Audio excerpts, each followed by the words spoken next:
Hello, everybody, and welcome back to another episode of Catching Zeez. Friends, viewers, bread lovers, fans of Oxygen, Scrimblow Bimblos, and Sword McJRPG peoples. Welcome. Welcome, one and all. I don't know why I went on for that long and just listed random things, but once again, we are here with the Catching Zeez podcast. I'd like to welcome back my two friends, Emmy and the little rookie. Why don't you say hi, guys? Hey, everyone. Also, I think you got that wrong, Zeez. His name is the Infinitesimal Freshman. See, this is why we shouldn't let them go first. What? Hello, Fine. everyone. This is the little rookie back at it again. I've just been, microscoping. I've been microscoping all over the place. I've just been, How is microscoping a verb? Slowly I've just been quantizing yourself. I've just been gone. I'm just Ant-Man at this point. Ant-Man and the Wasp, The Wasp. The Amp-Man and the Wasp. No, Ant-Man and the Wasp. You know what I'm? And the what I mean? The Wasps. The Grasshopper Man and the Bee. I've always liked saying wasp, but putting the P before the S and then just adding like PS after it. Oh, Lord. It just sounds funny. Amp-Man and the Wasps. I don't know why I find it funny. The Wasp. Anyway, it's podcast time. We got some crazy stuff to talk about today. I think the first one that has been on a lot of people's mind is Twitter, the social media site, has rebranded. It's now called X. No, it's not. I like how this is the topic that we're starting out with because it's like because you're gonna put some really, really calming like Pokemon music right here, and I can just imagine the all right guys, it's like a very like true big childish kind of all right guys, so we're gonna start out with our first topic. It's like and it's gonna be like a Cumula town or something here, and it's gonna be like Twitter is X now, and everyone is just like They all just are like ah. Nah, we can only go up from here though. We got to start with the worst topic possible, of course. So, what do you guys think? I think it's pretty dumb. I think it's pretty stupid. I don't know what you're talking about. It's not called X. It's called Twitter. This is like the Sears Tower. No one's gonna call it anything else. It's the Sears Tower. The Willis Tower. I don't know. What are you talking about? There is no Willis Tower. There's only the Sears Tower. So this is honestly like a pretty bad move from Mr. Muskrat? Not Zuck. Are we analyzing him now? This is actually, I think this is a critical gameplay mistake from Mr. Musk, actually. Yeah, I was thinking he was going into the fourth inning, but he didn't really have the ball and he fumbled the ball. What do you think? I think he fumbled that bird. I think he misread. He clearly used the wrong move here. Obviously, the correct move was to just stay where he was instead of making this dramatic sequence of moves. He's wasted a lot of energy. He's just not in a great position now, and I feel like he just threw the match. Yeah, I was looking at it. It looks like he's only drawn. He has 0 cards in hand, and he's decided to play out his entire board. Now he has no attackers and only blockers. So looks like this battle is just gonna end right now since he's fumbling the ball. Guys. Oh my God, he's going for the touchdown! Oh my God, oh wait, he just fumbled it again. How did that go from football to TCG to football to like back to football again to like I don't even know, dude. All right. But real talk. I think it's kind of stupid. That's honestly like my only real thought. I think it's just kind of silly to like throw out all that brand recognition. I feel like lots of companies are also going to find it kind of aggravating too that they have to just kind of go along with elongated Muskrat's ego trip or whatever. No, I agree with that. There's been a whole lot. There's been a whole lot with it. I think there's been like just some negative publicity all around. One main thing that I saw was like he put up this new X logo on like the Twitter headquarters like building, and it flashes lights like constantly over and over and over again. And apparently it's just like very distracting to anybody else in the other building because it's just a giant flashing X. So it's just like, why would you do that? I don't know. It just feels like he's on such a big ego trip, I guess. I don't know. I mean, if That's you know all I can really anything see it about Elon, that's kind of how he's always been. It's just that it's more obvious now than it used to be. That's true. He used to be a Reddit man, you know? He used to be that funny Reddit man. Like, everybody was like, ha, funny Elon Musk. He's gonna create Catgirl, which I never thought was funny, but, like, that was, like, the big meme. And, like, that's literally the only thing I knew him from. I literally knew him from that stupid meme. I didn't even know he was, like, a billionaire. I just thought he was just a guy. And then now it's just, like, he's everywhere because he's just public enemy number one, it seems. Yeah, I think this is a very strange move to start out with. I mean, he literally basically... I mean, Twitter is so well known, and the thing about tweets is that that's like kind of the gimmick of the platform. But now that, X is such a strange and out there like social media choice. Like, it's just such a weird one. It doesn't have anything that really ties it to like social media. It's just like, it's one of those decisions that is just like, I really wanted to create something that was like unique, but only like unique, and there's no like game plan behind it. It seems that X logo that you placed on top of the building, or at least the X logo that you mentioned that he placed on top of the building, seems like kind of a huge like ego boost kind of thing. I'm not really sure what the play is, but I know one of my friends like still has the Twitter application on their phone and it hasn't been moved to X yet. And there's in a lot of places it's still called Twitter. So I think this is just a big like fumble. For sure. I can only think of like just like how many other companies that like use Twitter for like marketing and whatnot. And I'm just wondering like how many like things internally are gonna have to switch because of this silly name change. Like, I don't know how much it would actually change, but I can't imagine like many people actually being happy with this change outside of like Elongated and his main team. Like that's, and like all of his like Reddit followers or whatever. Like that's the only people I could think that'd be happy with it. Because otherwise, it's just a bad move. Like it's just because he wanted it. It's not because of like any new brand. I think they're like trying to make it seem like, oh, X will be like the new everything. It'll be like the ultimate social media app or whatever. I don't know. It just seems weird. And one other thing is they changed the name from retweets. Like a retweet is like, like basically a repost. But it's not called like repost. Like a repost, it's different. It's like making somebody's post show up on your account, but it still shows like their account as like the one who like created the post or whatever. But now, since they're called reposts, I think people are gonna get confused, especially when it comes to like the art community, because a lot of people will be like, "Oh, don't repost my art, but you can retweet it," because obviously retweeting it will make them show up on other pages. But then people going forward are going to be more confused about like reposts versus like retweets that are now also called reposts.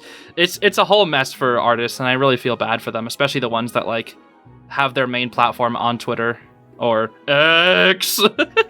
It's not X. It's not going to work. Zeez. No matter how many times you say X, it's not going to work. It's called Twitter.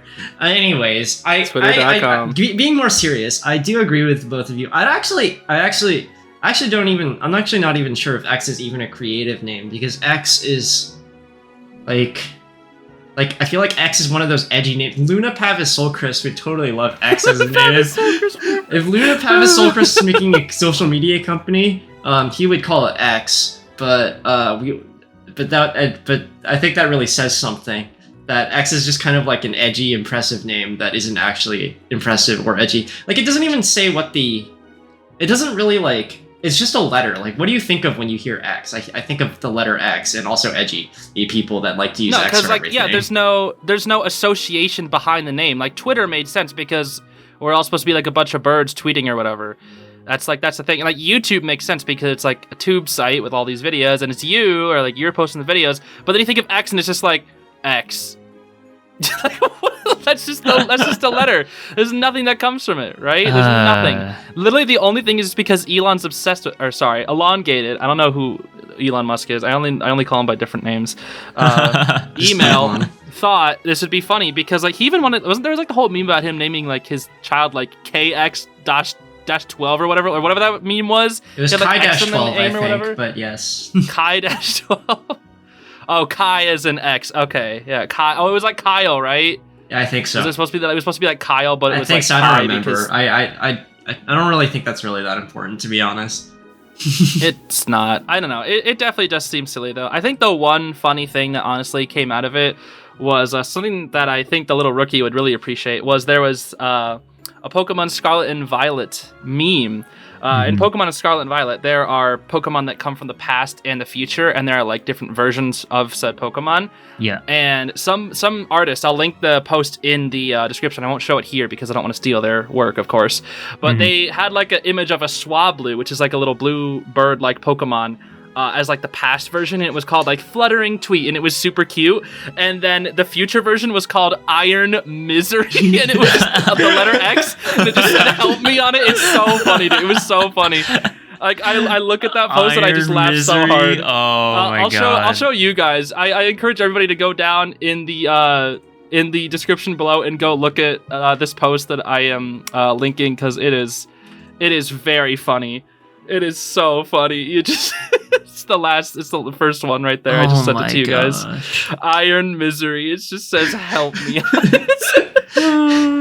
It is so funny. You know, and it's funny you mentioned that because like another thing about the logo was the original Twitter logo. I'm not sure how many people know this, but like it was designed with concentric circles. Like the entire logo was designed with each part of the bird is actually a piece of a circle, and it's supposed to represent that Twitter is connecting people. But now it's just an X. Wait, really? Are you serious? Yeah. It's made up of a bunch of circles. Yeah. Oh, I actually didn't know that. Here, I'll show you this. Interesting. You can also put this up. Swablu evolves into unknown X. Yeah, it's just literally that was like the joke at first. It was like an unknown X or whatever for like the Pokemon. It's like, haha, funny. That's so funny. But then somebody made fan art of it where it's just like Iron Misery, and it's just like because it's just suffering now. It's turned into this. It's turned into this thing that just elongated muskrat has just destroyed. This is actually very unfortunate because I think in terms of artists and in terms of like people who establish brands, they usually use Twitter as like a brand establisher. Because most people don't really think of Facebook as like the thing that they use. But now it's just kind of really bad because now, all of us have to use this platform for our brand recognition. And now the platform is getting like upturned by basically someone's very, very, hot take, so to say. Well, I mean, if you really think about it, Twitter's an advertising platform. It's a platform for other 100%. people to advertise themselves. And like the best thing you can do with an advertising platform is for everyone to know what it is. Like now, imagine like a PR representative talking to like some old person and be like, "Hey, you should totally talk to us on X." And the old person's just like, "What's X?" Whereas before they could be like, go to us on Twitter. And it's like, "Oh, okay, I understand what that means." And it's like, it takes so long to get everyone's on the same page. And now you're just being like, nah, we have to rebrand. And now like a bunch of people that aren't tech savvy have no idea what you're talking about anymore. And so why would people use Twitter? All that brand recognition for sure. Well, it's also just the platform itself. Like, why would I, like, in terms of like, if we were thinking about this, if I had to choose between using Twitter and like, I don't know, whatever else is out there, I don't know what other things people use. Like, why would I use Twitter if Twitter is just going to rug pull me like this? Like, what if they rebrand to Y next? It's a joke, by the way. They're not.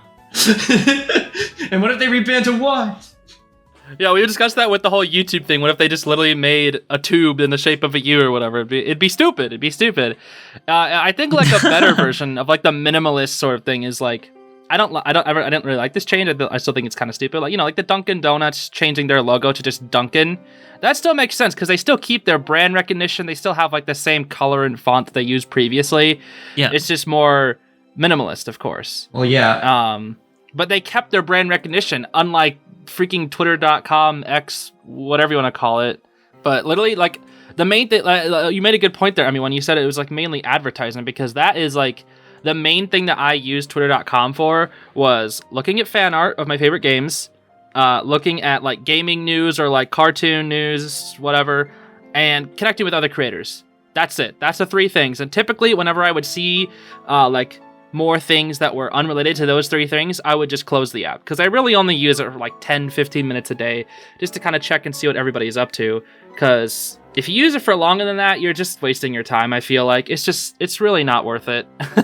Well, yeah, I mean, there's going to be different user groups in Twitter, right? There's like the people. For sure. I think the main place Twitter makes its money is from people advertising, and then there's also the people that spend hours and hours tweeting about random things.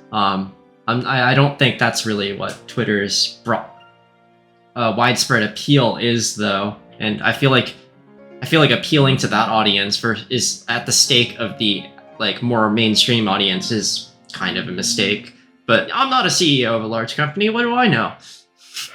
I think I agree with that, where it's like, Twitter in the beginning was supposed to be like a social media platform where you have like 140 characters. But nowadays it's become like an advertising platform for most companies and people to self-advertise.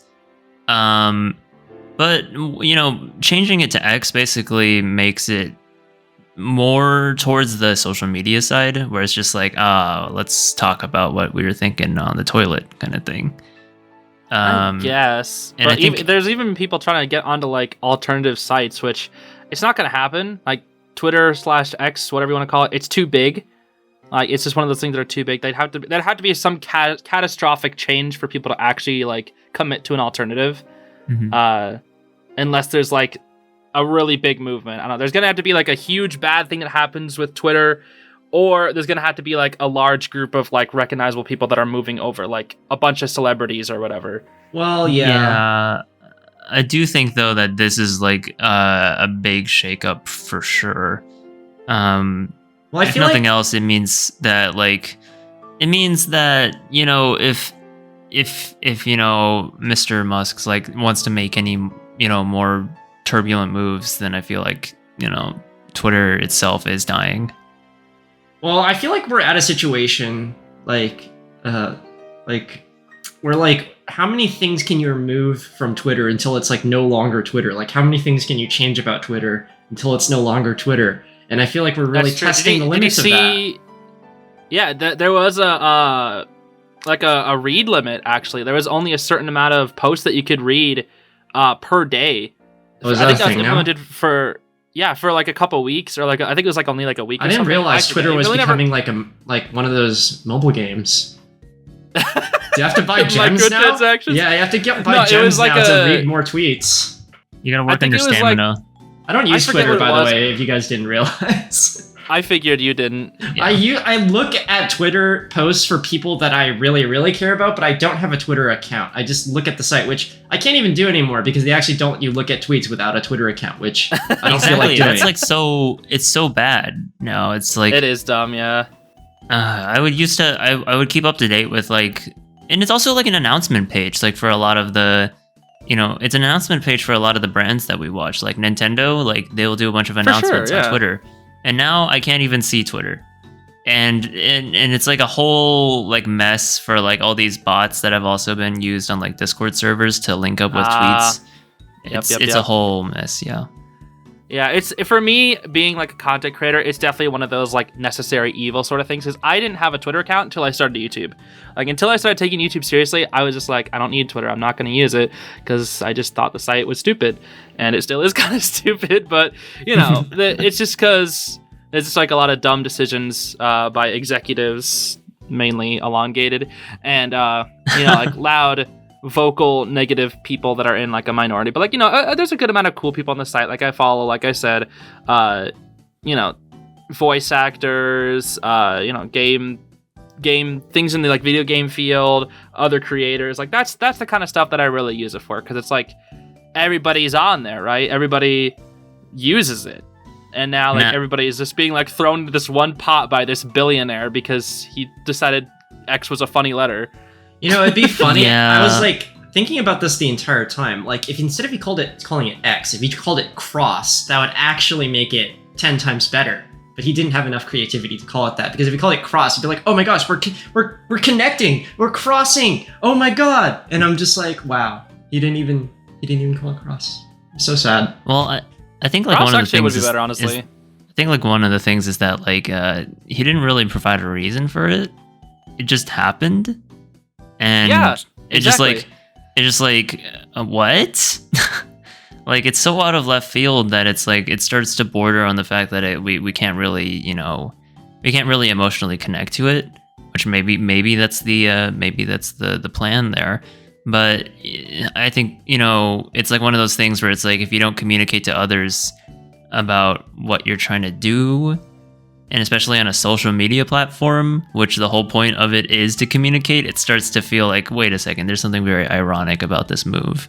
And also, I do agree with Emmy here. It could have been something way cooler, or you could have kept it the exact same, like Twitter. I mean, the website URL is still twitter.com. The app For is now, still I think. The app is still They're Twitter. they're trying to switch it to x.com, to my knowledge. X.com is such a terrible website name. I'm not going to... Yeah, No. who even has the URL for x.com? Like, You know what else I'm not people sure. associate with X? Adult content. And now Twitter's going to be associated with that. Hooray. that's so true. Yeah. X.com. That's the first thing that I thought of when I heard X.com. I'm just like, what else is X.com? I wonder. Okay, so it's interesting. X.com does redirect to twitter.com. I'm surprised it wasn't already taken, actually. And I think funnily, there was an account that used to be just at X, like just the letter. And I think it was like a somewhat active account.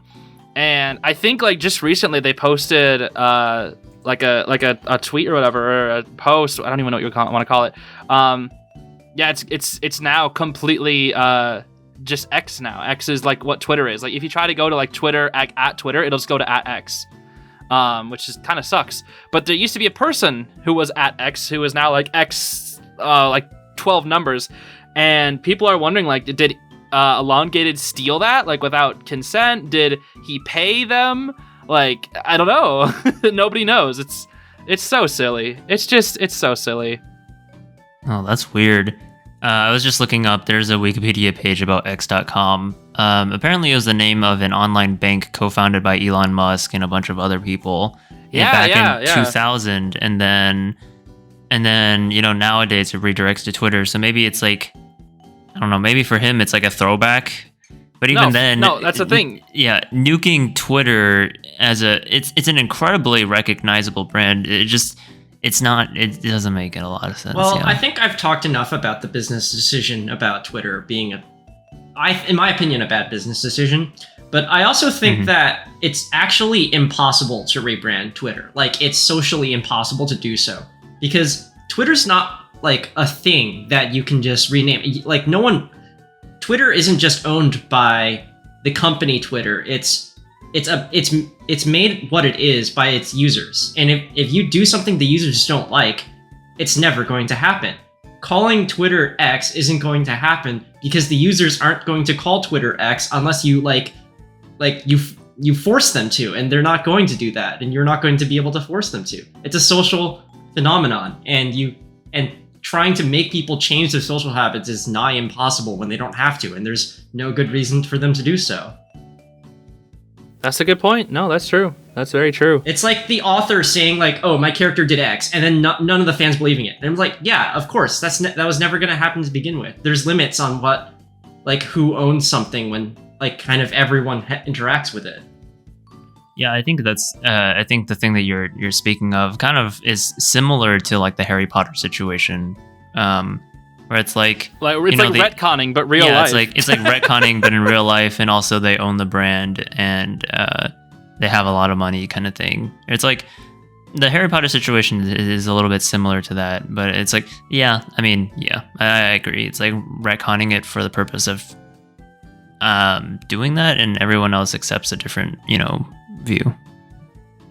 Exactly. It's I think in a lot of circles they call it like death of the author, and I guess this is death of the CEO. I guess for the CEO's like say on what the company is matters less than what people think the company is. I'm sure we could keep on talking about it, but we should probably end it there. We've talked a lot about Twitter and X. Honestly, for me at least, at the end of the day, as you know, as we've been complaining about this for however long, it really doesn't matter. Like, to me, at the end of the day, I don't care. I barely use the site anyways. I just thought it was an interesting point, mainly because of, like, the main person behind making the decision and why it just seems like such a stupid move. Like, it's just because one guy was obsessed with the letter X for all of his life and wanted to associate everything that he was connected with X, and forcing it upon millions and millions of people, dating literally every single thing that says Twitter in it. Like, think of all the movies and shows that say, like, Twitter in it. What are they supposed to, like, do now? Go back and edit it to say X? Like, you've just dated all that. I don't know. It's so stupid. It's so stupid. Anyway, we're moving on. Oh, gosh. Honestly, when you bring that up, it reminds me of, like, all those shows from 2012. Like, there's a lot of anime from 2012 that has, like, smartphones, but they're not smartphones because smartphones weren't really big at that point. So they're like pseudo smartphones, and like a lot of that content seems very dated now that I look back on it. Like, because I was like watching like a 2012 anime recently, and I was like, interesting. X gonna give it to you.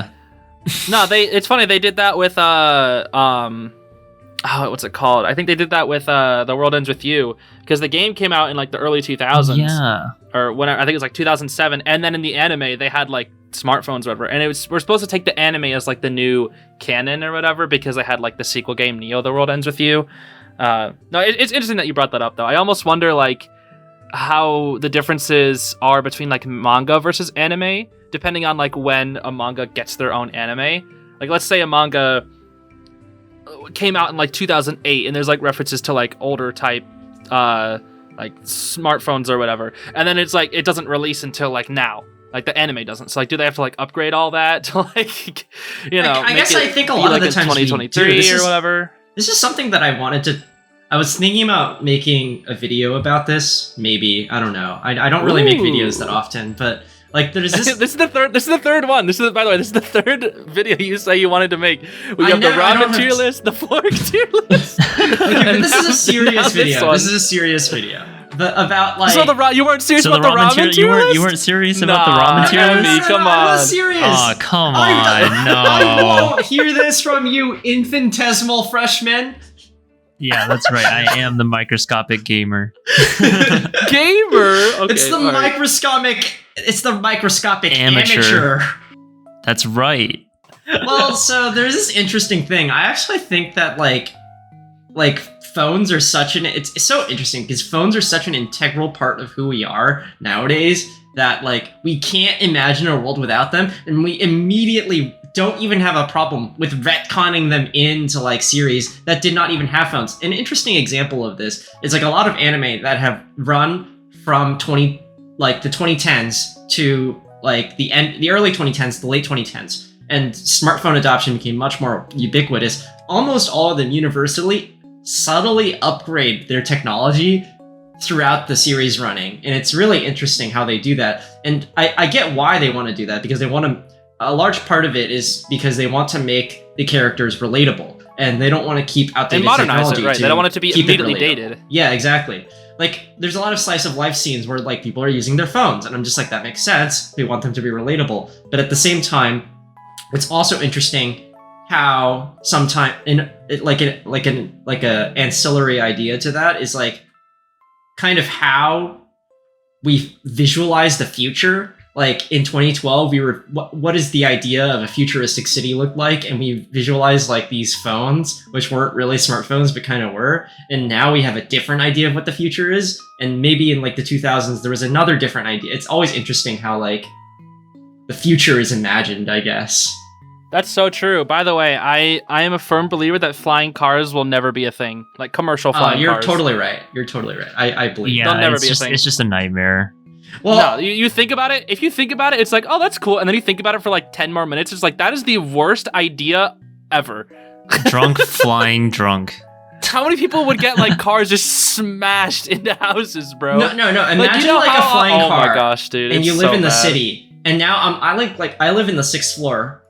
And like now imagine some guy with a flying car smashes into my window. Yeah, exactly. Right? Exactly. Like I was like I wasn't scared before, now I am, kind of thing. Exactly, dude. That's it's just too much of a problem. Like like it's gonna you're basically extending the range in which this thing can hurt other people. Well, if flying cars become a thing, self-driving cars have to become a thing first, because I'm not going to imagine They also have to be cars. like perfect, dude. They also have to be extremely perfect, never failing. I feel what like if you don't charge your car? What if you forget to charge your car and the batteries went out? It's just gonna fall out of the sky. Yeah, all because some guy didn't plug in his car long enough. Oops, I have a backup. Uh-oh. Doesn't matter. Down we go. We're probably gonna kill the whole family because I forgot to charge my car long enough. Uh-oh. That's such an interesting interpretation of the future. You wanna know it's also kind of interesting about the future. What do you think about the what do you think about Barbenheimer? Barbenheimer, like seeing both movies together, or like I'm trying to understand what it actually is still, to be honest. I saw one of the movies. Barbenheimer is about the toy brand Barbie, right? Barbenheimer is about the toy brand. It's about a Barbie. Everyone knows Barbie. Barbie, what's that? So Barbenheimer is about the toy brand Barbie, and essentially Barbie becomes like a real person, and then they invent the atom bomb, and that is dropped on Hiroshima. Okay. No, hold on. Let's be serious. So Barbenheimer, we just roughly transitioned to this. So Barbenheimer is a meme, right? It is like a play on words combining Oppenheimer and Barbie. Barbie and Oppenheimer are two movies that have come out recently. Barbie seems to be this movie that's very bubbly and cute on the surface, and Oppenheimer is this very dark one. So anytime there's a funny and cute thing releasing alongside a dark, funny thing, combining the two things makes it funny. That's exactly why people did it with Animal Crossing and Doom a while back. Because like anytime you clash something that was something cute with something edgy or whatever, it combines and people love it. It's just the two natural things completely like being on the opposite side of the spectrums are very interesting. And I was curious because I think, Emmy, you mentioned that you have seen one of those two movies. I saw Oppenheimer. I'm not sure if you've seen any of them. I was planning to see Barbie soon.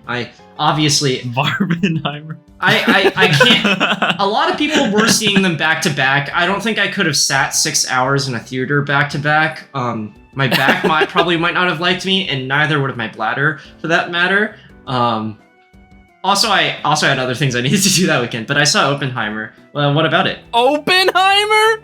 Oppenheimer? It's Oppenheimer. Oh I thought it was God, Barbenheimer Crossing the Third. Okay, fine. Oh my gosh. So this is a pretty interesting thing, right? So Barbenheimer is a very interesting thing, but I was thinking... Where are you going with this? Have you even seen the movies? Have you seen the movies? What the heck? I have not watched Barbie or Oppenheimer.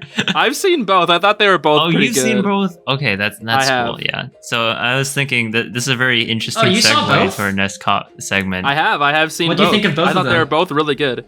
Oppenheimer was honestly kind of hard to follow for me at the very start because they introduced like a lot of characters and like they were jumping from scene to scene to scene. I like totally agree with you. Oppenheimer is probably one of the hardest films to follow if you don't already know the history of Oppenheimer, then you'd be totally lost. If you know the history of Oppenheimer, then you'd follow everything exactly fine. There are so many things I had to look up when I went home to understand them. I was like, oh, that makes sense. Oh, that makes sense. Like, literally the main time when I was like, something I recognized was when Einstein showed up. I was like, oh, that's Einstein. That's the smart one. I know that guy. That's E equals MC squared. It's like, that's what I felt like when I saw him. Because I'm like, oh, it's the funny, the smart one. And like everybody else, I was like, who is this? Who is this? Who is this? Like, I literally only recognized like Einstein and like the president. I was like, I don't know who anyone else. I didn't even know who Oppenheimer was. I'm sorry, I didn't even know who he was until the movie came out. To be honest, a lot of people didn't know who he was. Actually, I didn't really know who he was either until like I started looking into him a bit more. Yeah, no, like when you actually when I went home and did some research, I actually found it a lot more interesting, and I feel like it'd be really good on rewatch upon knowing these things. But it was definitely like just pretty difficult to follow on your very first watch through if you're not very, like you said, not very knowledgeable on the topic. But when it comes to Barbie, I don't really want to spoil it in case you haven't really watched it. I don't want to spoil either of them. Well, Oppenheimer, you can't really spoil. It's an actual event. But Barbie... not really. It's like an adaptation, but same thing. Well, obviously adaptation. But like, the story and the way it like covers, like you know what scenes are gonna, Oh, like come you know on. what like it leads up to. I don't want to spoil the end of World War II. Well, I do think one of my favorite, Barbenheimer. I shouldn't say favorite parts, but I do think they did like a really good way of showing like the guilt that he felt near the ending of the movie. Because they only showed Trinity. They only showed Trinity, which is the test bomb. They didn't actually show like the two major ones. And I thought that was actually like a good choice by the directors. Because the way, I don't know, I felt the way that they did it felt a lot more interesting, I guess. I don't know. It's something that you have to see for yourself. But I think the way they like portrayed it at the end of the movie was good. Because they didn't actually like show the bombings, but they just had it in their own way where it impacted like Oppenheimer himself. But like, anyway, sorry. On to Barbie. Barbie was kind of like a Trojan horse sort of movie for me, I guess. Like they had a lot of commentary, like social commentary, that I wasn't really expecting going into this. When I saw the movie, I didn't really know anything going into it. I really only went to watch it because of the meme. And I thought it was just going to be like some bubbly, cute, funny movie. It was actually a lot funnier and a lot better than I thought. I forget who directed it, but apparently they've made lots of good films before. But literally, like, I don't really know how I can describe it other than it's just something that you really have to watch for yourself because it was very heartfelt, but also very funny. And it also just felt like it wasn't corporate, I guess. Like it feels like there's like corporate humor, corporate, like people like are like these writers are like, oh, this has got to be funny. Like we're trying so hard to make this funny, but we don't actually know what people laugh at. It felt like the people behind the movie were actually like having so much fun with it. And like the writers really knew what they were doing. I don't know. It was a really good time. And the commentary, the social commentary, I thought was really, really interesting. Kind of even opened my eyes to some things. So it's definitely a movie that I would recommend to like anybody, aside from just the meme. Yeah, I'm really glad because the movie itself. Sorry, You haven't seen it?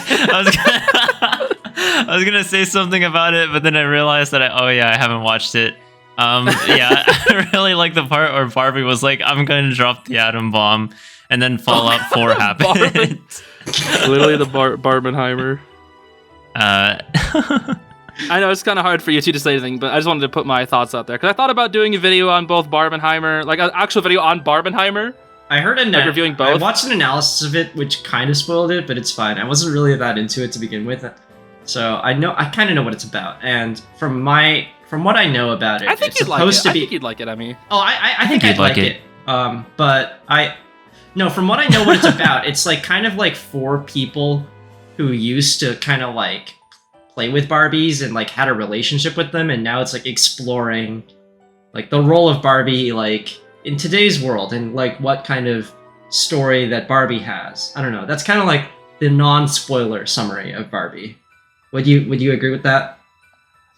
Somewhat, yeah. I think that's only one part of it. There's also a lot of just like I said, like the social commentary when it comes to like women in society. Well, I think it's interesting because I think that actually is a part of the role of Barbie in today because it's like it's interesting how right, of course, like because Barbie has like a kind of a pivotal role in like how like girls have imagined their own role in society, and now Barbie's like thinking and reflecting about that, like because Barbie's like kind of not really a thing anymore for like that young girls really play with. It's really something an older generation kind of remembers, and now it's kind of reflecting back on that and being like, and now like it's kind of like it's thinking about itself and like a broader picture. It's like Barbie philosophy, I guess. Yeah, I completely agree with that. Says the guy who hasn't seen the movie. Yeah, I think it's one of those movies that really has the commentary. You can't even. Well, it's weird because like where you're going with that was actually good. I'm sorry. It was good. And again, like Emmy said, is probably like the main point of it. But there's also just like a lot of other like subplots in the movie. Like you have this daughter and there's a mother and daughter that are like trying to connect, and like through this adventure with Barbie, they sort of connect. Yeah. Shut up. You're fine. Well, not, maybe. And there's also No, the I whole know like, about that. I watched the synopsis. I understand. yeah, and like the plot with Ken is also just really I funny. agree with that too. Shut up, the little rookie. Minuscule amateur. Stop I'm this so sorry. instant. I'm so sorry. Okay, you guys Alright. talk about this. You guys talk. You diminutive freshman. I just want to say, I am Kenough. That's all I want to say. What? No, I got that. It makes sense if you've seen the movie. That's No, all I want to say. I got the That's all I pun wanna say. immediately. I I am Kenough. got that I am immediately. Kenough. Oh yeah, I also got that as well. Yeah. Okay. Anyway. Yeah. Don't lie to us, microscopic noob. It's a new one. All right. Anyway, I love that part in the Barbie movie.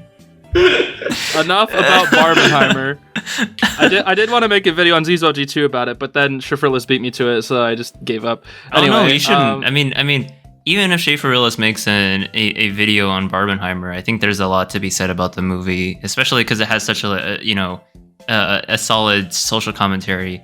And there's a lot of scenes within the movie that really speaks to like what Barbie's role is in our society, as well as exactly. like, how it relates to our yeah, man. I'm trying. Yeah, man.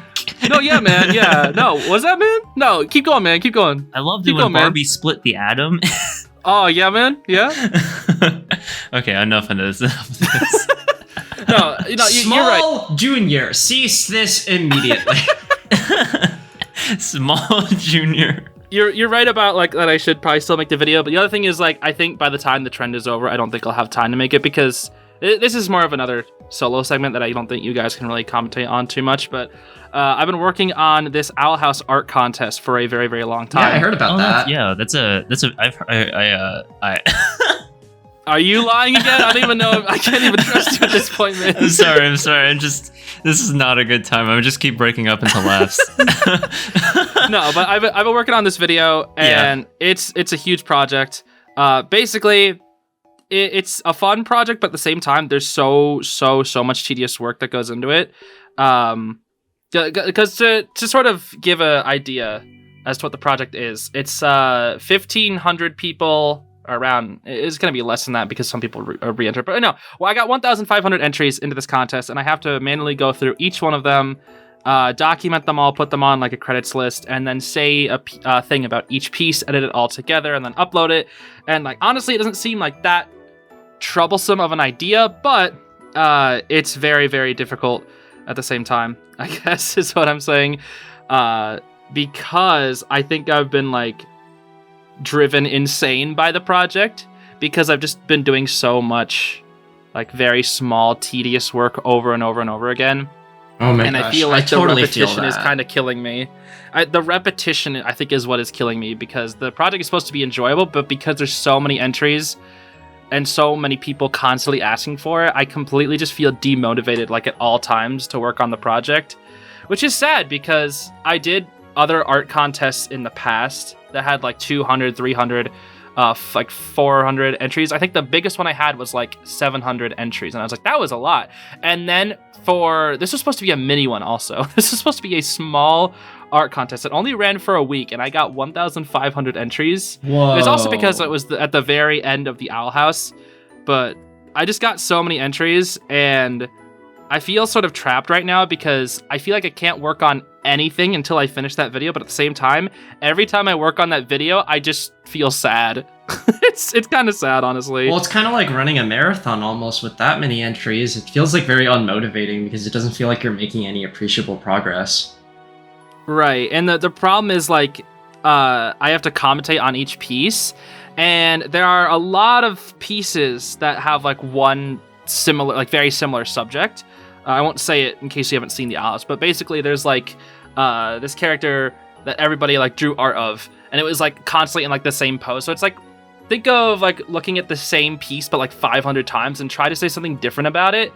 That has been really, really difficult for me, and it's just been demotivating because what I'm putting together is an objectively terrible video. And I think that's what's extremely demotivating because the art makes it good, but like my input, it feels like I'm not even inputting anything. And I did like a poll to like ask people. I was like, hey, listen, I feel like my commentary sucks. Would you rather just have an art showcase video? And most people wanted me to commentate over it instead, which I do understand, because having somebody look at your art is very important, especially for artists that like have nobody to show like their art, and getting other artists' art out there is awesome. Like using my platform to like, you know, promote artists is really, really cool.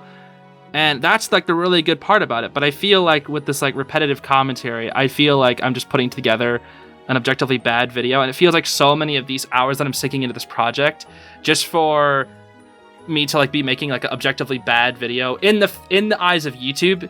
Obviously, like, you know, the art will carry the video, but like my commentary and how an objective video or how objectively good video works on YouTube is like, it's going to be completely the opposite of that. And I know I'm kind of going on a rant here, but that's just what I've been feeling about this art contest and why it has taken me like nearly 4 months to complete. You think it would be cheating to group them or no? Because a lot of them do seem similar. Eventually people are going to have similar ideas, especially if you get 1,500 submissions.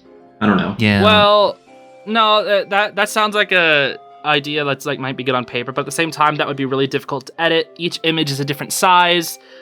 Each image is like slightly different in its own way. Like the canvases are all over the place, and like the skill level varies from like, you know, complete amateur to very, very, very professional.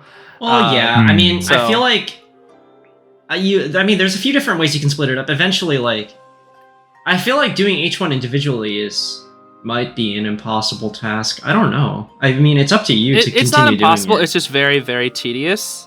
Well, I mean, impossible in the sense of, like, it's impossible to do all of them justice and also still have 1,500 of them. Exactly. No, that's exactly it. I think the problem was like, it was just like, it's just too big. And that's why, like, the fact is like, it's not so much like the work is hard, because it's pretty easy. It's just like very, very, very time consuming. I think it's more like I can't work on the project for more than like a few hours a day, because every time I do, I just feel the energy leaving my body so much. So, well, how many hours do you think it would take to finish? You said you can only work on it a few hours a day. It seems like you could work on a couple different projects every day until it's done, but that might make it take a lot of time to finish. The thing is, not finishing this project is giving me a huge creative block, because anytime I work on something else, all I can think about is the fact that I should be working on this other video. Why do you feel like you should be working on it, though? Yeah, I think so. Because people are constantly asking for it. Yeah, I can constantly. Feel that. I think that it's a project that I promised that would come out like 2 months ago, and I honestly said the release date would be the 31st of this month, and it's not going to release tomorrow. I haven't been finished. It'll probably, I am guessing the release date will probably release like around August 10th or something. So I'm gonna have to delay it. I haven't told anybody yet. I mean, you have now, Zeez. The world knows. Well, this video will probably come out after I've already delayed it again for like the 5th time. I just feel so bad about like delaying it over and over again, but it's just like, I don't know. I almost just feel really bad about it, because this is the first video that I've just like, I guess I have to just admit to myself that I just kind of hate working on. It's so sad, because like there are so many talented artists, but it's just like, I've been doing so much research into like what makes an objectively good video, and like everything that I'm working towards and doing on this project is like the complete opposite of what I should be doing. And it just feels like I'm wasting my time constantly. Yeah, it just feels like you've committed yourself to something and you now need to finish it, but not because of the commitment that you already made, but you also kind of feel like it's a bad idea. Yeah. And I think that's like my main thing with it. I just want to interject here that while you guys are talking, there's going to be some really calming Pokemon music right here. So you don't even know I'm putting Pokemon music. And I just thought it was really interesting, because it's just like, yeah, I'm really burned out, and then you just hear the beginning starter music and leave town. Listen. You know, just for that, Rookie, I'm gonna put in Firearm music instead. No, you just have very tense music. Chapter 20. But so I think the interesting thing here is that like I do think that perhaps the way that you could get around, perhaps the way that you could go about the content creation for this video is that you could make a showcase for the video, and then if that showcase is good enough, or I think there's two ways about it, because it's like you're the one that has to go through all the process of working through a video, And I think most everybody would be okay as long as, you know, as long as some people's work gets showcased. Because it's a lot to ask someone to, you know, like literally go through thousands of submissions. And I think that at some point does get like, well, you know, into especially crazy for one single kind person. of commentary. Like a lot of places, they get thousands of submissions, but they don't showcase all of them. Yeah, I think it's enough to ask. I think Emmy's right. I think it's enough to ask yourself. It's enough to be lenient on yourself and say, like, we will showcase the pool of submissions that I thought were the best. And then also, if you really, really wanted to, at some point you could write like small notes on some of the other ones. But I don't think editing together a huge collage would be very beneficial towards you.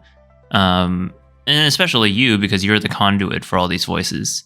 I touch upon this because I think it's a very interesting social commentary on, you know, the burnt out content creator. And this was really touched apart in Barbenheimer.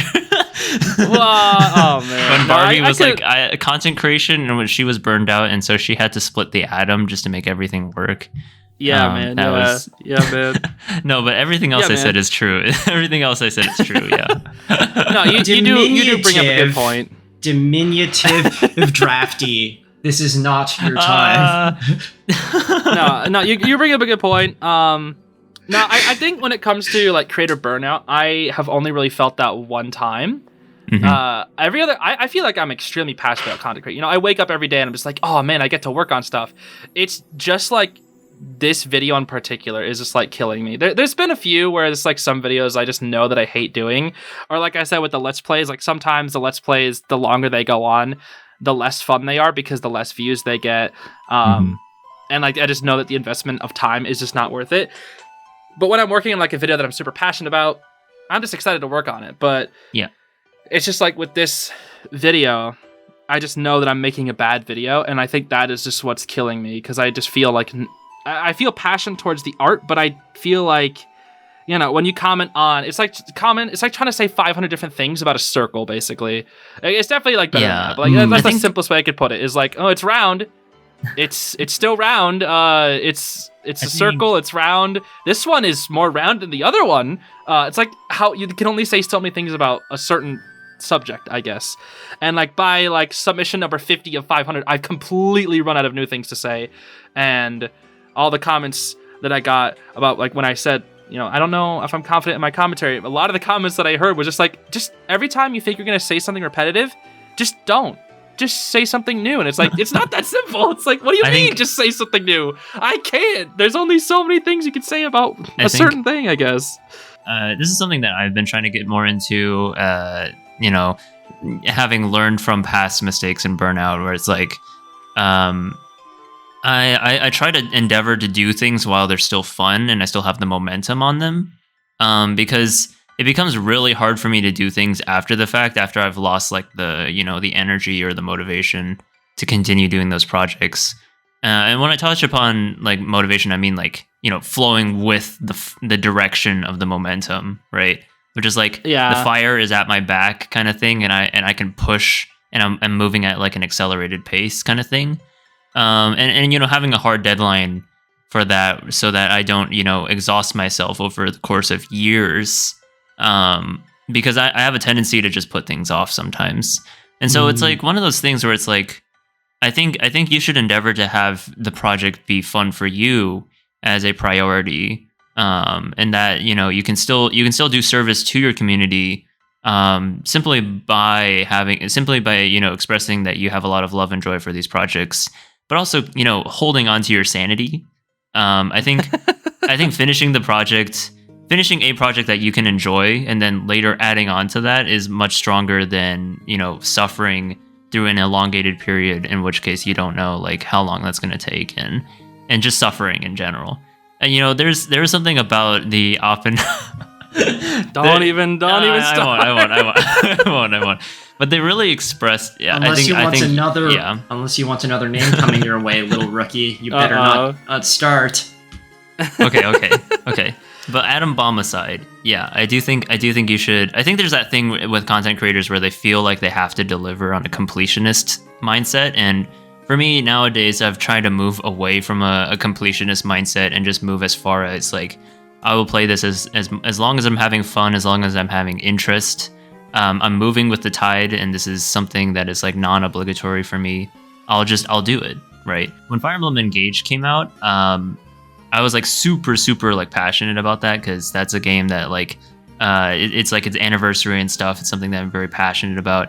And it was super fun. It was super. It looked like it was super fun. But I just lost the momentum after like 5 months of not being able to play it. And nowadays I wouldn't necessarily go back to play it because I don't have the momentum at my back. But if I have, more time or stuff to devote towards that would be something that I could potentially look at. But that's way down the line, because my momentum is currently focused in a different area right now. And so I think with your video, it's one of those things where it's like, you gotta like figure out what is important to you, and then you gotta keep your sanity as well as a content creator, which I think above all else, like as a content creator, you are the main product, so to say. Like now don't go insane and change your name to X or something like that. That would just be a horrible idea. Well, yeah. Zeez, if you change your name to just Z, that would be fine though. Yeah, it'd actually be okay. Funnily enough, I think you would be the most okay with a logo change. Like, you're the most okay. You'd probably be the one that survives the most, because your Z's can be shortened to Z. No, it's literally some of the Fire Emblem YouTubers literally just call me Z. Yeah, I think it works. You're already Z. You're becoming the oversimplified logo. I mean, I didn't even ask them. They just kind of did it on their own. I was like, oh, whatever, it's fine. Yeah, I really like that scene. You mentioned a lot about like the whole momentum thing. I've definitely been a momentum worker my entire life. Like whenever I have like one thing that I've done, I can keep the ball rolling really, really well. I think what's tricky about like the art contest though is that I had to like wait for submissions, and there was a submission period of time where I couldn't work on like the contest, because like while submissions are piling in, I was also working on like other projects at the same time. And then by the time all the submissions were coming in, I still like, I think I got like 300 of them done. And then I was like, oh, there's 1,200 more. Awesome. So I had to, download, label each one, get them all on a credits list, which takes forever. Make sure there are links to each one. Mm-hmm. And then I think the thing that I'm struggling with is the commentary. Like I've commentated most of them because I've worked on it for so long, but it's just like, I can only commentate like on 50 pieces at a time, because if I do, I feel like I'm just gonna go insane. Most of the time, this is what actually kind of makes me sad about these art contest videos. Most of the time, when I first upload these videos, I'll get so many comments, and it will be by the artists. But all they'll do is they'll jump to where their art is in the video. They'll timestamp and be like, "This is my art. Thanks for letting me enter." And it's like, that's really cool. But I know that they just skipped through the entire video to find their art, see what I said about it, and then close off the video. Like, so I know, like, it's gonna be like a 6-7 hour video. The average watch time is gonna be like 4 minutes.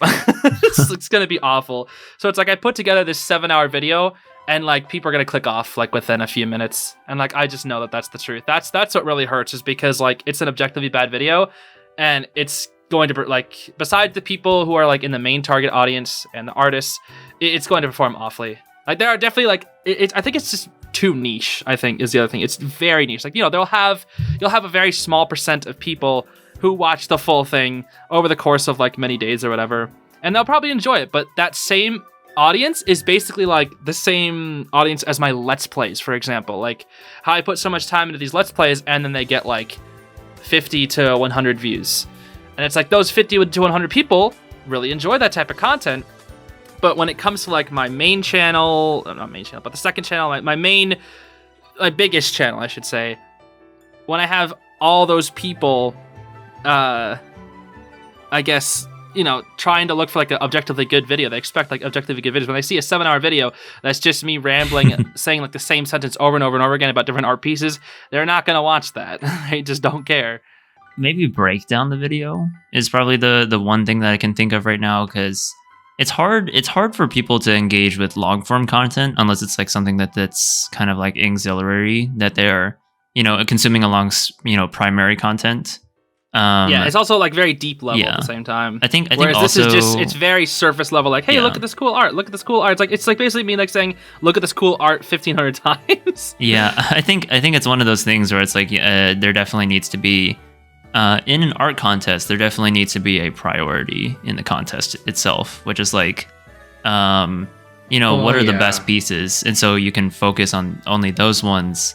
I mean, does it all have to be one video? Couldn't you have like a few different videos? And does it have to be like just you directly talking about the art? Could you not like inject some other personality into it? I don't know. I'm just trying to find like a different way to approach it. Like, it doesn't have to be the same as your other videos. It can be different, and it's the last one too. So I think it has a right to be different if it's the last one of its kind. Actually, I do agree with this. I think you should have a priority video, which is like your top 10 or something, and then you can have a video that's like a long form video where it's like, if you guys would like to check out all the art that was in the video, check out the next video, which is essentially like an 8-hour compilation video of all the art. I think I don't mean to be rude, but at that point, that would just be making the project longer and more hours.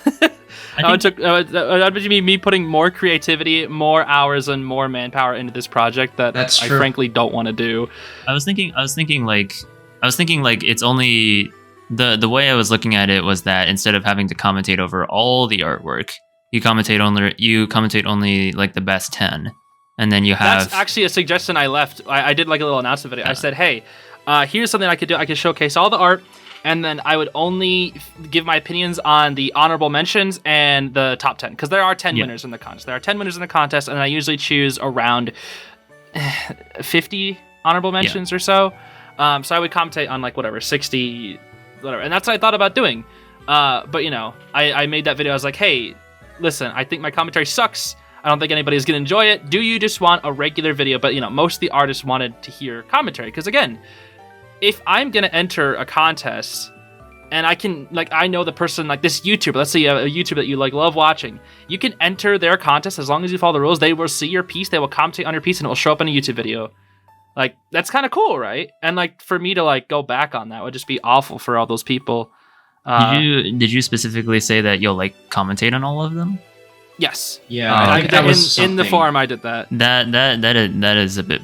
No, that's how I did all the previous contests. I think it's the bad thing was just like the contest had a very limited like subject matter because it was only the subject matter was the final episode of the Owl House, but there is very little variety that you can get out of that, and there's also very like a few popular subject matters from that final episode that people really like drawing, and it becomes tricky when you just have to describe, again, like I said, a circle 500 different times. Again, the project is like 80% done. I still have to commentate on like 300 more pieces and then do a lot more editing. But the commentary has just been what's killing me. It's mainly just the commentary. Like the downloading of all the art was kind of fun. It took forever, but it was fun because I got to look at cool art. It's just been the commentary. The commentary is what's really killed me. Well, I feel like there's not a whole lot of ways like you could change the angle at this point. I've been trying to figure out a way. Another way was you could just invite other people to do commentary because they're going to have different thoughts than you. And so, but that would be kind of sneaking out of it because you said you would comment on it, not someone else. And like the other thing is like I don't even know who else I would get to commentate on it. Yeah, that's true. And like for example, there's a other YouTuber that I collab with sometimes named Tomato Sauce. And I get a lot of comments where it's just like, why don't you have Tomato Sauce do this? Why don't you have Tomato Sauce do that? It's like, first off, this guy, I don't have this guy on speed dial. I mean, like, a lot of people expect that I just have this guy on speed dial. Yeah, you guys just know each other as like YouTubers. It's like knowing like, it's like one like person at a job knows another person who does the same job as him. That's it. That's literally, it's basically, and he's really busy like all the time. It's hard for me myself to get a hold of him. So it's like, how the heck am I supposed to like? I don't know. It's silly. Also, like you have to ask him to commit to like this also large project that might not have a lot of return. Right. So, exactly. And then if I ask like any of the artists, like there are a few artists that I would consider to be like, oh, they'd have good commentary, but at the same time, it's a Zeez G video, not this artist video or whatever. And like hearing them commentate on it, it's like, well, then they'd be watching somebody else's video at that point. It wouldn't be my video anymore. Yeah, you'd just be a platform at that point, and then you'd rebrand to Z immediately. Yeah, exactly. Oh gosh. No, I think I just wanted to talk about that because there have been a lot of people asking about it, and I just wanted to like kind of put my thoughts out there and what the work process has been and why it has been such a nightmare. Yeah, of course. Do you want? I was gonna say, did you want to move on to a different topic? Like you said, we've been on this for a bit now. Oh yeah. I've got a couple listed down here. I have between you two, like being college roommates. I have Pokemon Sleep on here, because I know the little rookie, for the longest time, was like really, really looking forward to Pokemon Sleep. Back when we were doing podcasts on his channel a long time ago, we talked about Pokemon Sleep often. It was like a running gag, like when is it gonna release? Ha ha ha! And it finally released. Oh yeah, I saw that. I think rookie, you said that you were actually gonna try it. Have you got to try it yet? So I don't actually have much to say about it right now. There's a couple of things that I will say, and I think maybe in the future we can elaborate it. I think definitely, I think you and I should definitely do a Pokemon Sleep branded podcast. Not branded, but like just a podcast that is solely on Pokemon Sleep. But I will offer my surface thoughts right now. Just a quick kind of look into the game. The game is relatively fun. For starters, it seems like you get different types of starter Pokemon based off of your sleeping style. So, for instance, the game has 3 different sleeping styles. You have dozing, slumbering, and I believe someone's like, one of them is like, I forgot the other one, but essentially, the Kanto starters, Bulbasaur, Charmander, and Squirtle. Squirtle! Yeah, you get a different one based off of your sleeping style. Interesting. So each of the sleeping styles are different. Slumbering is the one where you just like sleep all the way through without any interruptions. Dozing is like you wake up multiple times in the night. And then the middle one, Charmander's, I forgot what Charmander's was, but like you wake up sometimes during the night. So there's a bit of like a frequency in terms of the wake up. And the way that it works is that you basically put your phone next to your bed and it basically tracks your sleep through an accelerometer. It's been a lot of fun so far. I've only gotten 3 days in because I've been away on something else completely different. That might be worth mentioning in another podcast for sure, because it was a really, really cool experience. That being said, I've started catching some of the Pokemon. My starter was Squirtle. Apparently I'm a slumbering type, which means that when I go to bed, I just sleep all the way through with no interruptions. Gosh, now I need to try this. Yeah, so I'm a slumbering type, and which is very interesting. And I've been looking for people to get more people into the game because I need friends to get more candy and research topics or whatever. It's very I think it's very accessible even if you're like a horrible sleeper. Like I know. I mean, it's called Pokemon Sleep. Everybody does it. I would hope it would be accessible. Zeez is pretty bad at sleeping because Zeez has gone on these like long things, especially when we were in school together. Zeez would like sleep at like the odd hours of the night and then wake up. I feel like he's I'm essentially also a pretty nocturnal. bad sleeper from what you know about me. Oh, for sure. And so like Dude, it's like you can record it whenever you want to, and you can also set your bedtime to whenever you want to, and it won't necessarily judge you necessarily. Oh, that's nice because my bedtime is constantly changing. But there is a benefit to having consistency, and there is a benefit to having more sleep duration. Because having more sleep duration, are you talking about in the game or in real life? So in the game as well, right? So there's the gameplay is centered around, and here's brass tacks. The gameplay is centered around essentially a Snorlax that is on the middle of each island. And essentially, the game talks about how the Snorlax has a special power to attract Pokemon to it. And these Pokemon, you can essentially capture these Pokemon as helpers, so you can feed the Snorlax. And the Snorlax will get more sleeping power, essentially, or snoozing power. Or I think it's called drowsing power. So every single night, when you go to bed, when you wake up in the morning, you have a certain score that is given to you by basically the quality of the sleep that you got. And your helper Pokemon, their energy is restored by the quality of the actual sleep that you got. That's cool. So right now, my sleep quality is at 73 or 74. Last night I had a quality of 30, which was really bad. The max score that you can get on quality is 100. And so currently I'm trying to get myself to 100 because I'm like very gamer-esque. Where it's like I really want to maximize my score. I just want to see if I can do this. It's like something that I'm really curious about, if I can do 100. And I would really love to talk about the experience once I have more time to, experience the game. Sure. Yeah. Yeah, but I think that would make for not so much a podcast, but I think that would make for a great video. Like if you're committed into doing something like that, like I know you're going through a moving process potentially soon, but we could do like, a week or two where we both have like the app, because I could, if you're down to do that, we could do like a video where we share little screenshots whatever of like our data of our sleep. I think that could be really cool. Just like go through each night or whatever. Hey, I'll join. That would be a lot of fun. I mean, you would join in too, Emmy? You don't even play Pokemon that often. I've been looking for friends. My slumbering style. So my slumbering style seems to get certain Pokemon. I've gotten so far Togepi, apparently Igglybuff and Dodrio and Sudowoodo are all slumbering types. So it's a lot of fun. I've been enjoying it a lot, but I've also been trying to game my own sleep system, because like 73 is like just unacceptable. As a gamer, 30, I need 100%. Ricky, I think was your so sleep bad. is like already way better than either of ours. You have no right to complain. Yeah. I don't think mine is necessarily bad. It's just inconsistent. Well, it's extremely inconsistent. Yeah, so is mine. I need to. Honestly, maybe playing the game will help. Who knows? I think that could be fun. We could talk about setting something up like that off the podcast. So I think that could be fun. I would really love to see what kind of slumbering styles that you guys have. That would be for really sure. cool. I think just comparing it would be really interesting. Insomniac. There's also just seeing what sort of different stuff we got, like whatever Pokemons and sleep styles or whatever. I love looking at data, dude. I love looking. That's something I've grown to love recently. Is I love looking at data. I don't know. I'm not gonna go into that too. I could go on for a while. I love looking at like YouTube data, but I feel like just having like a bunch of random sleep data would be like super cool. Like how many times did you like? I would love. I think that I saw like a part of it could like record if you say things during your sleep. Is that true? So the way that the app has it is that they do small recordings of like if you make noises in your sleep, but those things are never sent to the company. Those are kept on your phone essentially, and they're deleted every 24 hours whenever you start again. Okay. Yeah. So it's one of those things where it's like also kind of interesting, because sometimes I'll go on the app and just listen to what I was doing. It's mostly just a lot of me like shifting around. Gotcha. Which is interesting.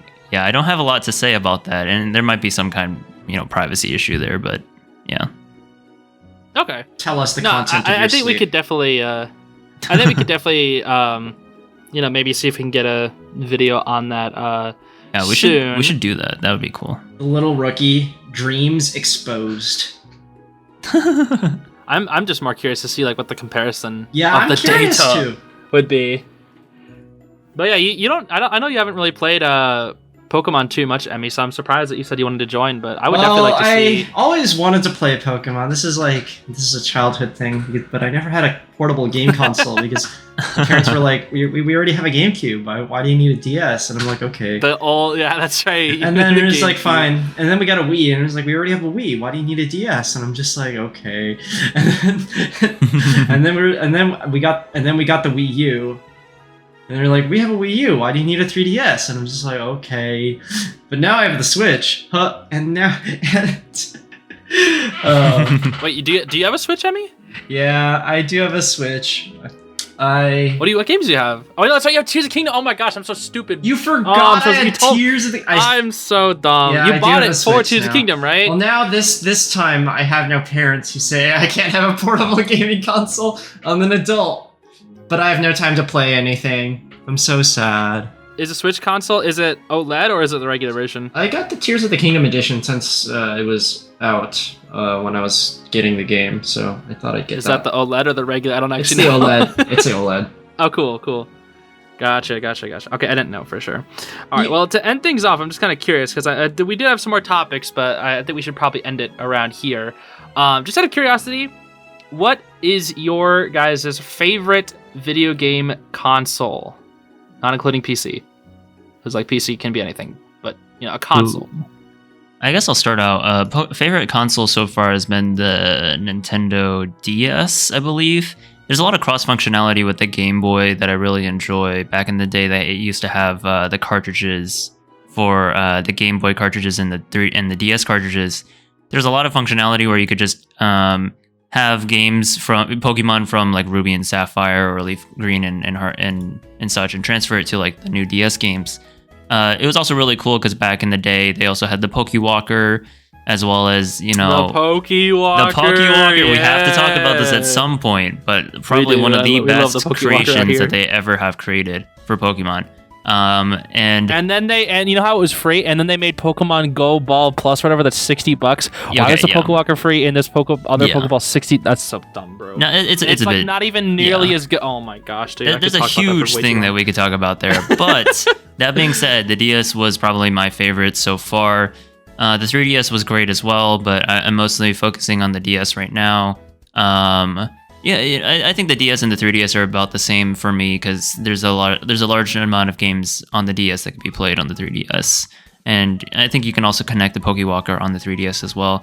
There's a lot of cool functionality, Fire Emblem games that were on the 3DS. So yeah, those two are my favorites for sure, most played for sure. I recently got a Switch, so we'll be trying that out and seeing if that changes anything. But yeah. I forgot I have to add both of you all to my friend codes. Anyway, you sorry. You keep asking about that. Like, I think you've had like several podcasts at this point where like, Emmy, I need to add you to my Nintendo. Yeah, you add your Nintendo Switch friend code. This time for sure. This time for sure. You better be. Next time I'm gonna ask you. Next time I'm gonna ask you, Zeez, and if you don't, your fans are gonna get mad. Oh my gosh. No, trust me, it'll happen this time. It'll happen. Anyway, Emmy, what is your favorite console? I think I already know what it is, but I'm just curious. My favorite console? Probably the GameCube. Why? Yeah, I do. It's the GameCube. Wii U. Get out of here! I need to make another little rookie acronym or synonym now. I actually don't think the Wii U is that bad. I don't think it was that bad. I don't think it was that bad either. The petite entrant. Petite entrant. Holy. The petite recruitee. Yeah. The petite recruit. That's your name. No.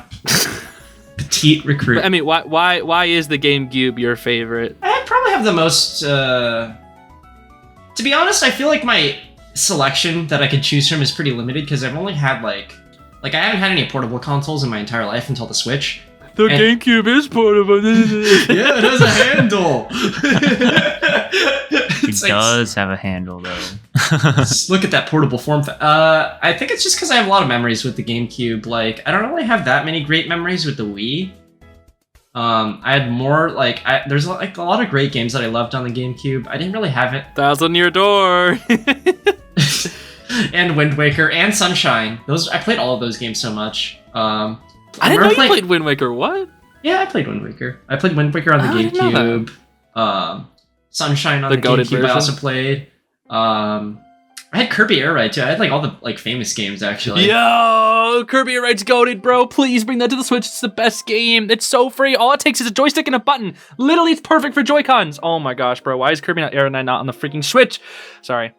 It's literally the perfect game for the Switch, dude. It's literally the perfect multiplayer game for Switch. Also, I remember playing Mario Party so often on the GameCube as well with friends. So Mario Party.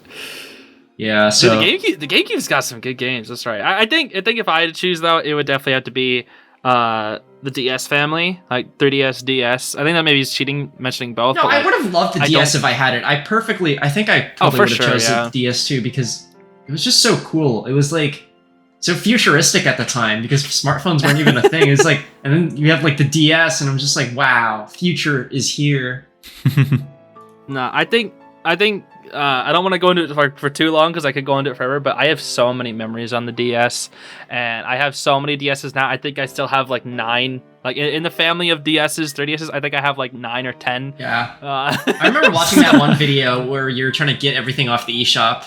Yeah. Oh, that was a whole. Oh man, that was. I could actually talk about those 2 weeks. Those are probably like the 2 busiest weeks of my life where I had like so many things that were like ending or starting. It was crazy. I'll go into that another time though. I actually for the DS, since I was never able to get one, I actually had to emulate the DS for several games I really, really wanted to play on the DS, but I couldn't play because I didn't have one. Don't tell Nintendo.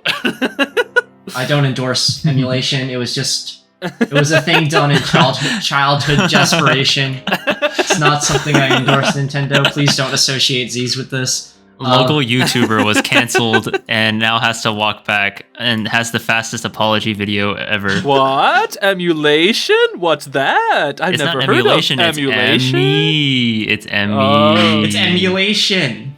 Emulation. You're talking about inserting DS card into my favorite DS console. Yes, I love copies of DS games bought straight from Nintendo. This doesn't seem to be a bad thing. Oh gosh. Okay, to leave it off, I think we should probably wrap the podcast there. I just want you all to know this entire podcast, I have been holding 2 thumbtacks, and I have this piece of stale bread in front of me, and I have been poking holes into it this entire podcast. I'll take a picture and I'll throw it up on the screen for all the viewers right now to look at. Look at this beautiful artistic thing I've created. I have just been poking holes into this stale bread, and it's been awesome. Wow. It has actually been awesome. Now the stale I can't bread believe is Probably at perforated. least 300 holes. I can't believe this. This is the biggest twist since that twist in the Barbenheimer movie. If you have trypophobia though, don't look. Is that what the fear of holes are? Yes, trypophobia? that is true. There is a true. fear of holes. I don't remember what the name is, but I think it's called. Hold on, I'm gonna look up trypophobia before we. Hold on. all right, that's all, folks. Thanks for watching the Catching Zeez podcast. The fear of small holes or bumps. I was right. We loved having you on here. We love talking to you guys. Let us know in the comments, what was your favorite part of the episode? My favorite part was when we talked about Pokemon Sleep. Wait a minute. Hold on. Oh, yeah, what? No, actually, you know what? Keep going. You're actually doing a great job. Okay. Keep going. So yeah, thanks viewers for watching the Catching Zeez podcast. I'm sure that you guys enjoyed all of the things that we had to say, but if you guys didn't enjoy anything, please let us know in the comments below. We will be reading some of those comments, maybe only the... I'm now smacking the bread. Actually, probably not reading any of the comments because we live very busy lives. That being said, I read the comments. What are you talking about? We really enjoy talking to you guys and listening to you guys. So please let us know. Engagement is always good. We're going to go ahead and end the podcast. Thank you all for watching. We'll see you guys next time. Bye-bye. Bye. That was actually a pretty good outro, bro. Goodbye. Goodbye. Goodbye. Goodbye. Shut up. Bye. Oh my gosh. Barbenheimer.